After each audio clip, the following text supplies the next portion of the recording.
असं आहे, एकनाथ शिंदे असतील की फडणवीस असतील सरळ खोटं बोलतात. राज्यातले प्रकल्प मोठ्या प्रमाणात गुजरातमध्ये गेलेत हे नाकारताच येत नाही.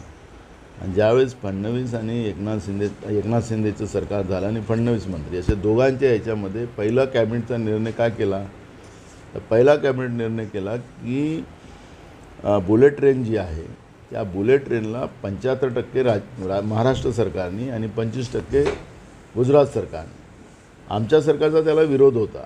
बुलेट ट्रेनपेक्षा दुसऱ्या गाड्यांचं महत्त्व जास्त आहे, त्याला आम्ही खर्च करायला पाहिजे, त्याच्यावर लक्ष घालायला पाहिजे. पण एकनाथ शिंदेचं सरकार आल्याबरोबर दोघांच्या याच्यामध्ये बुलेट ट्रेनला मान्यता दिली, त्याच्यासाठी खर्चाला कॅबिनेटमध्ये प्रोव्हिजन करण्यात आलं. आणि महाराष्ट्राला ज्याचा फायदा नाही तो गुजरातला जास्त फायदा, त्या बुलेट ट्रेनची सुरुवात या सरकारने केली. त्यानंतर गुजरातच्या निवडणुकीच्या पूर्वी राज्यातले अनेक उद्योग गुजरातमध्ये पाठवले. आणि हे सगळं पाप करत असताना ते म्हणतात की आमच्या काळात नाही, पहिलेच्या काळात झालं. तर खोटं बोलणं आणि रेटून बोलणं. आज पांडुबीपसुद्धा देशातला एकमेव प्रकल्प होता, तोसुद्धा गुजरातमध्ये जाते आहे, पण हे त्याचं समर्थन करतात आहेत.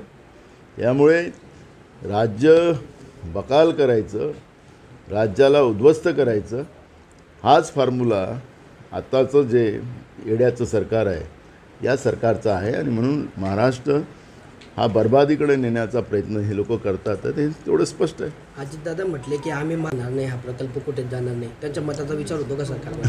काय वाटतं? त्यांच्या हातात काय मला माहिती आहे, पण आता ते बोलावं लागतं म्हणून ते बोलतात अजितदादा.